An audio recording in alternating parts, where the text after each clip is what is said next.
So we actually have over 100 olive trees. And as you can imagine, 100 trees is quite a lot to prune. So what we've been doing is staggering them so that we can make sure that we have at least some olives to harvest every year. Because what happens after you prune them is they go through maybe a year or two where they don't produce as much as usual. So yeah, so I think we've probably pruned about 30 of them since we've had them. So only another 70 to go. I will show you now some of the neighbours' freshly pruned trees, just so you know that I'm not going mad and just making it up as I go along. So people have different philosophies with it. It's kind of the same with grapevines. If you look at grapevines grown in France compared to how they're grown in Italy, they're totally different pruning method. And it's the same with olive trees. So the way the Greeks do it is a lot more harsh than this. It's not quite as barbaric as it looks, I promise.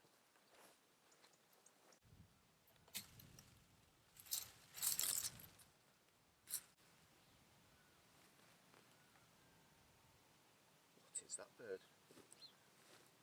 I'm not sure if you heard that bird. It sounded like a big one. There's an app, I'm not sure if you're aware of it, called Merlin. You're not going to be able to see this. I'll do a screen record. And you can press listen, and it will make a, what's the word? Like a pictograph, is that the right word? Maybe? Of all the birds it can hear. So I'll leave it on the floor here while I'm doing this, and then I'll show you once I finish.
Told you you'd think it was barbaric.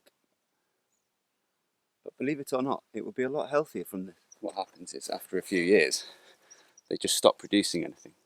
And it's just basically dead wood.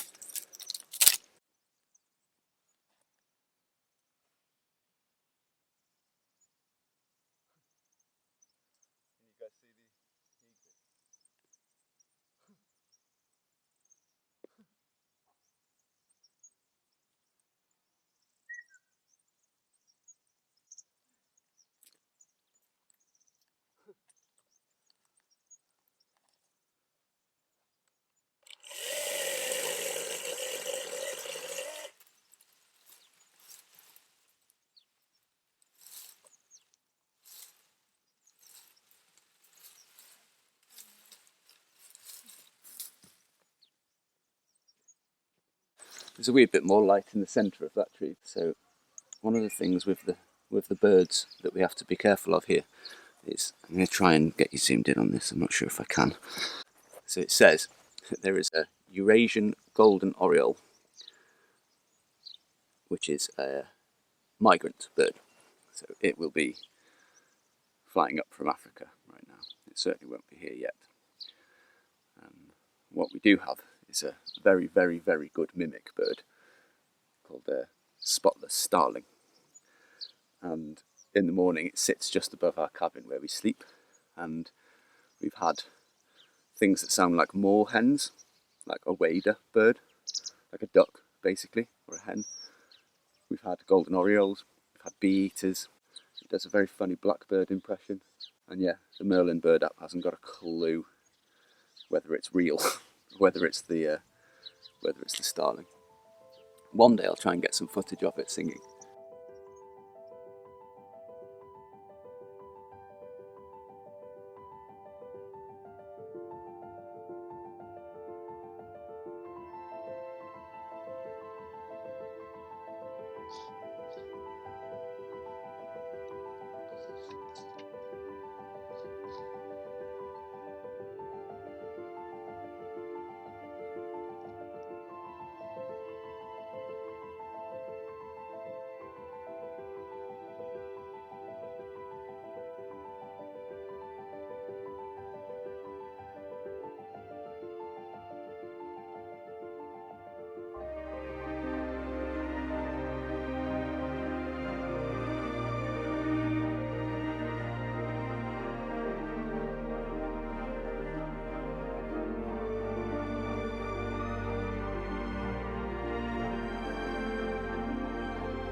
So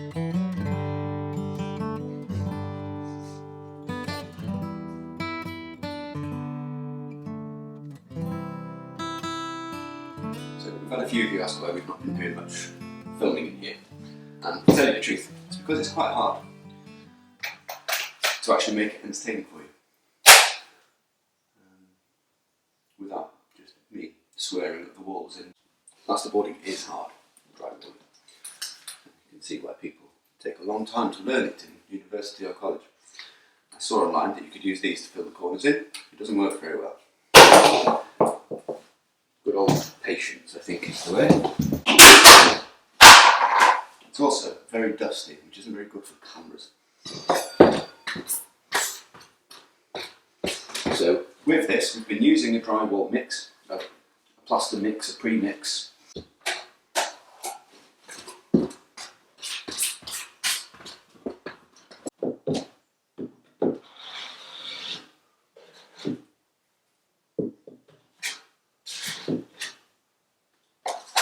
I do wish I'd used OSB instead. And the reason you're so far away on a wide angle is because it looks like I know what I'm doing. Any of you who are plasterers or whatever, if you have any cool tips, please let me know.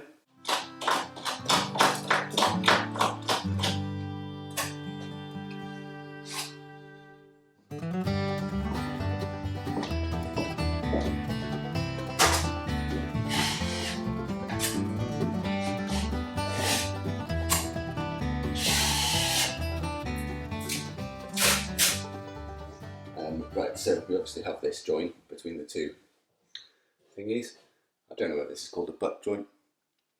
I think it is because they're not tapered in. These are the ends. Cover this gap.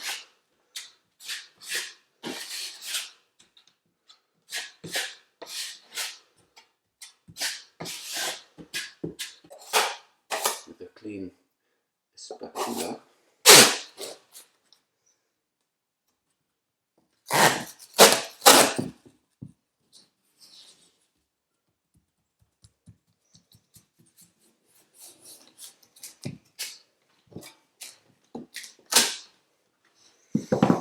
And then press this into the muck. Catch the excess.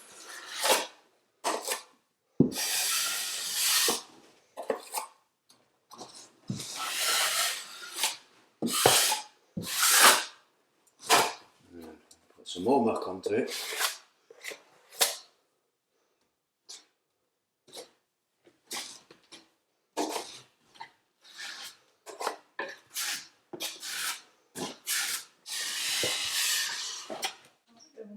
I've got absolutely no idea. I'm doing it with the paper and it feels a lot easier, but now straight away it doesn't. I don't know if this is one of those ones where I'm just playing with it too much. Apparently if you sand it back enough, then it'll all be fine.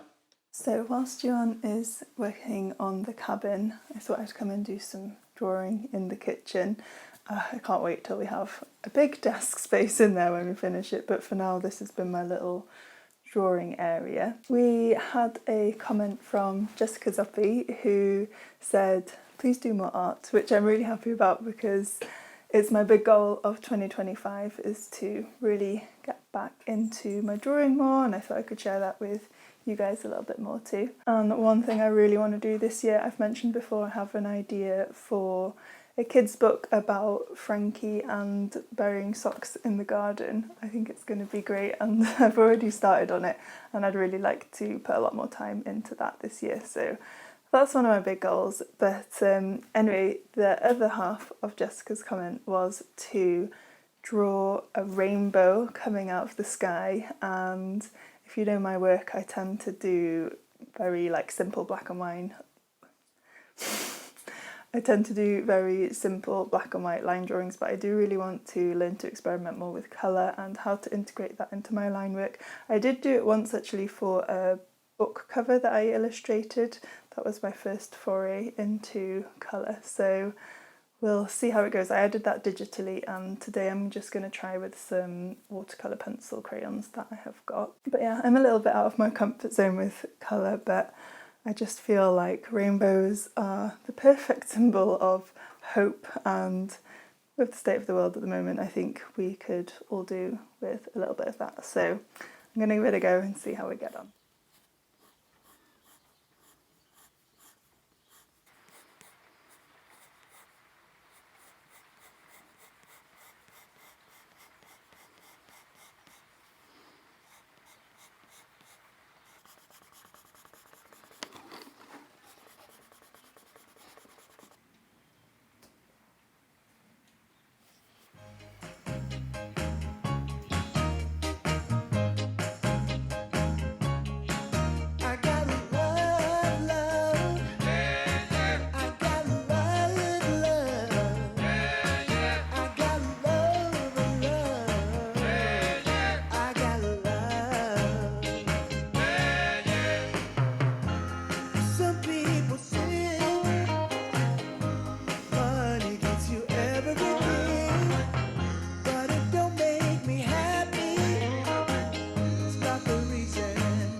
Okay, this is where I got up to. I think that's going to be too white, but I'm not sure if it's finished.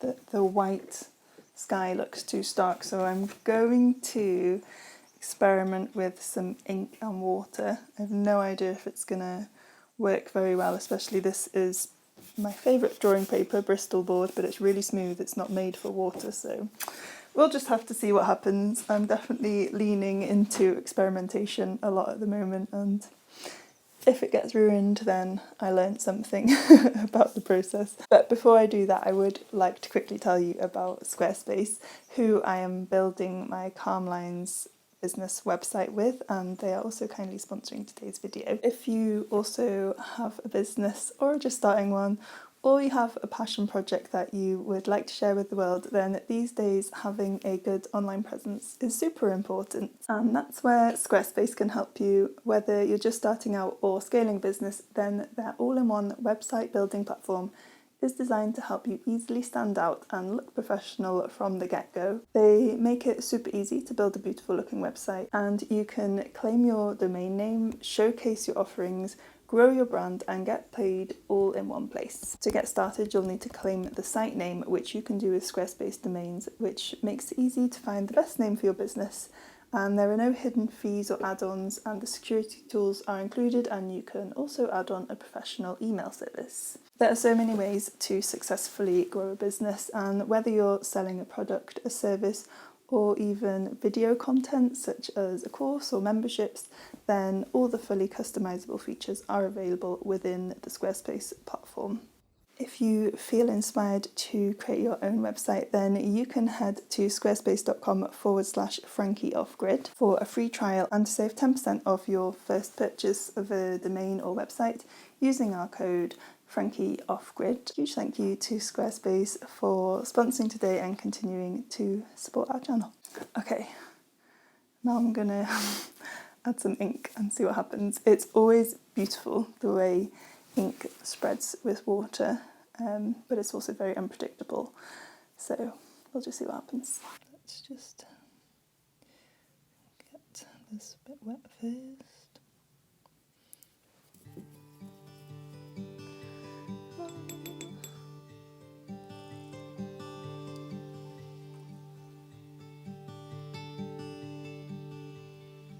I'm kind of thinking, you know, like stormy clouds. Please work.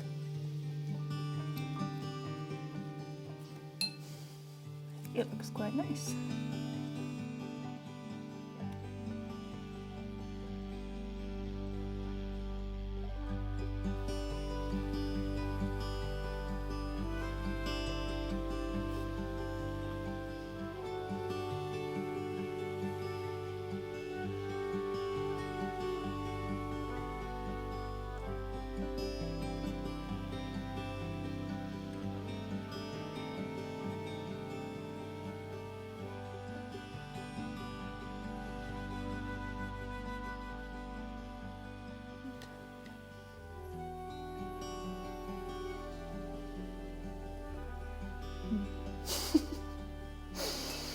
What do we think?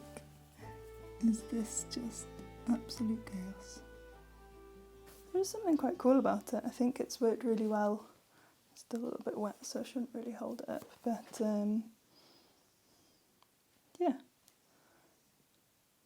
They definitely kind of look like clouds. That's definitely something to experiment more with. Anyway, I hope you've enjoyed coming on my creative experiment with me.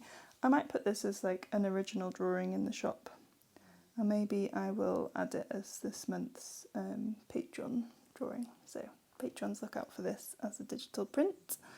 And yeah, that's been a lot of fun. This is your prompt to go and do something that is a bit out of your comfort zone and experiment and be creative, because it's good fun.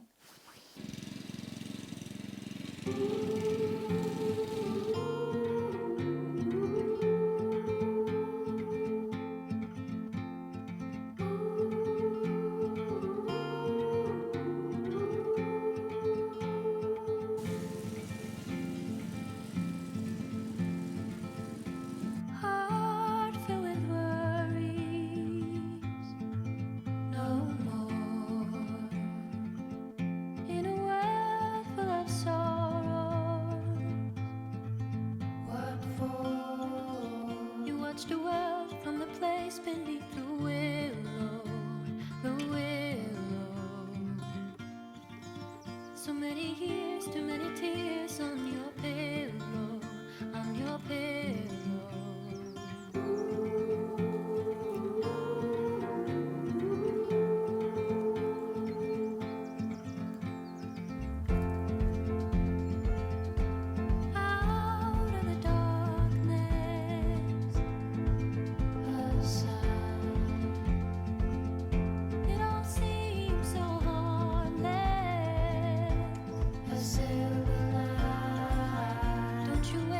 Don't you wait until the morning.